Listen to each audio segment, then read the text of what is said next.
Buenos días, buenas tardes, buenas noches, dependiendo de la hora a la que estéis escuchando este programa.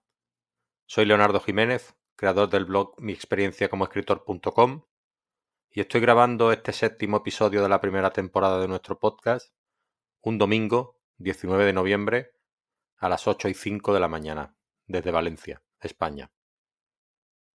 Todos los que llevamos a cabo alguna actividad, ya sea por placer o de manera profesional, estamos sujetos al juicio de los demás. Y más hoy en día, con la aparición de las redes sociales. Si extrapolamos este análisis al ámbito de la escritura, nos damos cuenta de que nuestros textos son objeto de opinión de los demás según los colguemos en nuestra web, blog o perfil personal. Y con más razón si lo ponemos a la venta y alguien paga por ellos. En ese caso, tenemos varias alternativas. La primera de ellas sería aceptar y sopesar aquellas críticas que consideremos oportunas y constructivas y tratar de mejorar en aquellos puntos en los que podemos flaquear como autor.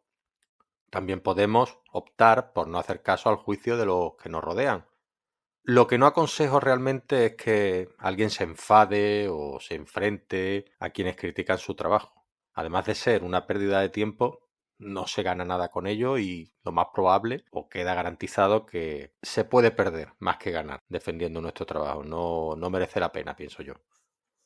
De normal, la primera reacción a la crítica, de hecho, es la réplica, o las ganas de replicar. Y aunque a priori parece la mejor manera de proteger y defender nuestro trabajo y nuestro orgullo, no es siempre la opción más adecuada, ya que lo único que conseguiremos a largo plazo será alimentar nuestra falta de confianza y a esas personas que quizás la critiquen con o sin motivo, porque también hay veces que la gente critica nuestro trabajo sin un motivo claro.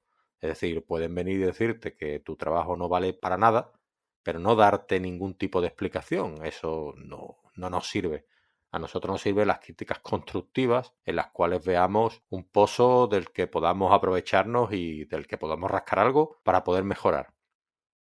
En estos casos lo mejor es oír a la gente de tu círculo más cercano que sean crítica con tu trabajo, con una sonrisa en los labios y con las orejas bien abiertas.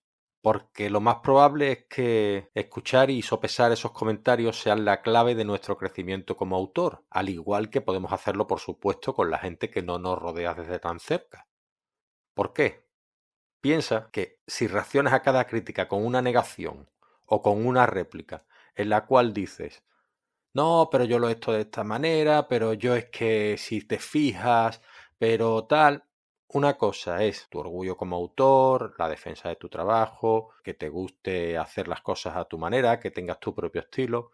Y otra cosa es la réplica constante y la defensa continua como si alguien te estuviera atacando. Porque esa persona, en cuanto note que cada vez que te recomienda o te comenta algún tipo de situación que no ha podido entender en tu obra o que no le ha parecido que has podido describir de la manera adecuada, si tú contestas con una réplica continua, al final terminará por cansarse y no decirte nada, que justamente es lo que tú no necesitas.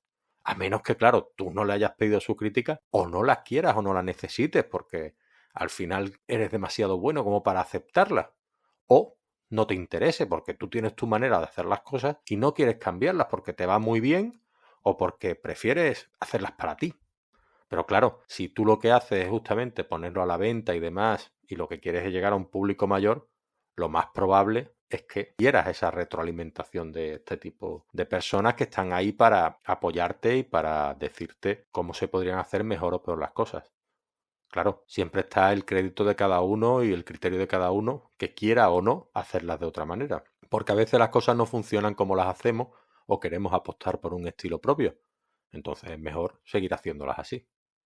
De todas maneras, si nosotros pedimos esa crítica, dependemos más de esas personas que nos la dan, con lo cual más vale escucharlas, que aquellas que no nos la dan.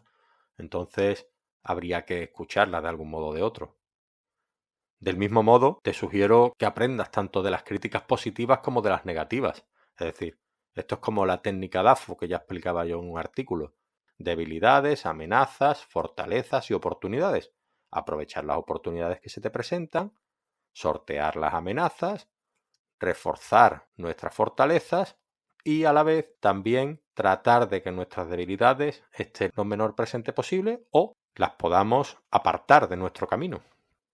Grandes escritores como Haruki Murakami o Stephen King fueron criticados y no por ello dejaron de escribir. Perseveraron y se convirtieron en autores de éxito. En este caso ellos tomaron la segunda vía, que es igual de válida que la primera, que quizás sea más sana, ¿no? O no, quién sabe. Es lo que, como seas tú como persona realmente, porque de alguna manera lo que nos hace que nosotros podamos seguir adelante con lo que hacemos y demás es muchas veces nuestra personalidad. Si nosotros nos tomamos las cosas muy a pecho, pues a lo mejor no hay que hacerle tanto caso. Y si realmente nos resbala de alguna manera lo que nos puedan decir, pues de igual manera tampoco hay que hacerle mucho caso. Es decir, seguimos haciendo nuestro trabajo y punto.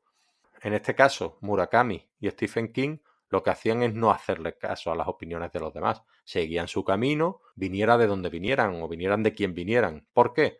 Pues porque ellos seguramente escribían para sí mismos, eran personas confiadas, les gustaban lo que hacían y disfrutaban con ello, como hacen muchos autores al fin y al cabo y autoras. Y como les va bien o no necesitan calentarse la cabeza prestando la atención a las opiniones de unos y de otros, pues siguen aplicando ese tipo de técnicas. Ahora bien, el hecho de que sigas sus pasos y no le eches cuenta a las críticas no quiere decir que te vayas a convertir en un autor o autora de culto o de renombre de la noche a la mañana, ni mucho menos, ya que eso está al alcance de muy pocas personas.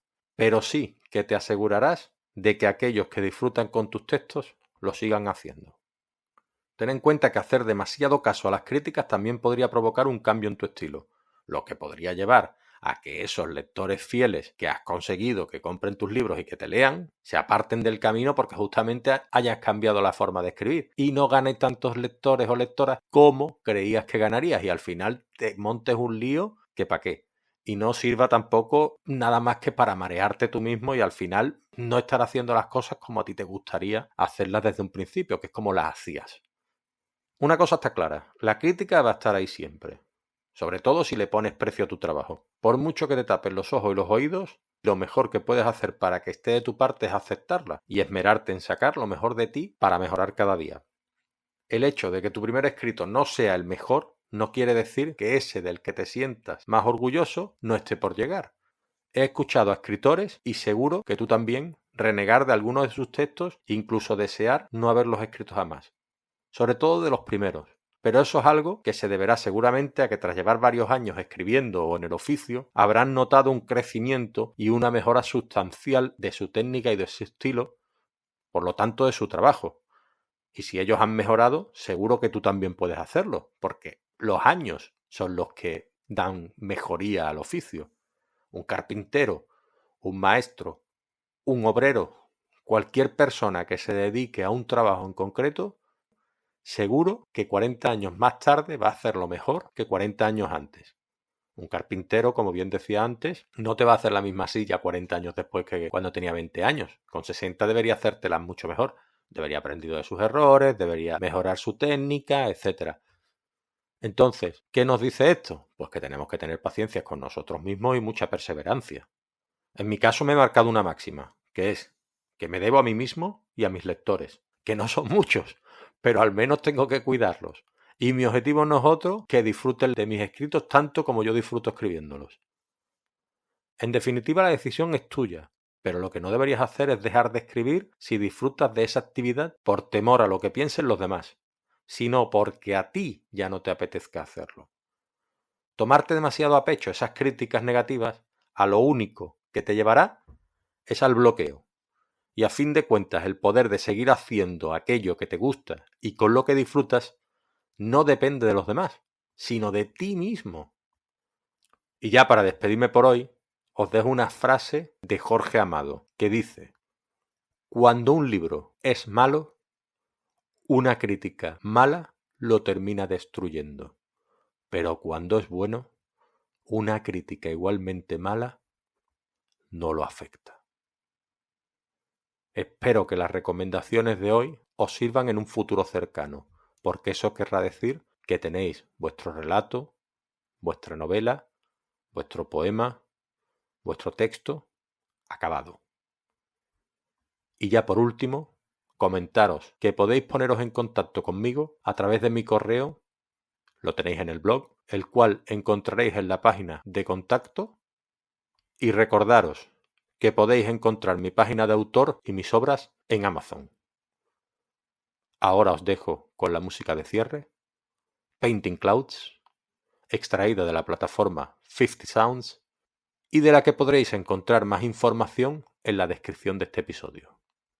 Muchas gracias por estar ahí y hasta la próxima.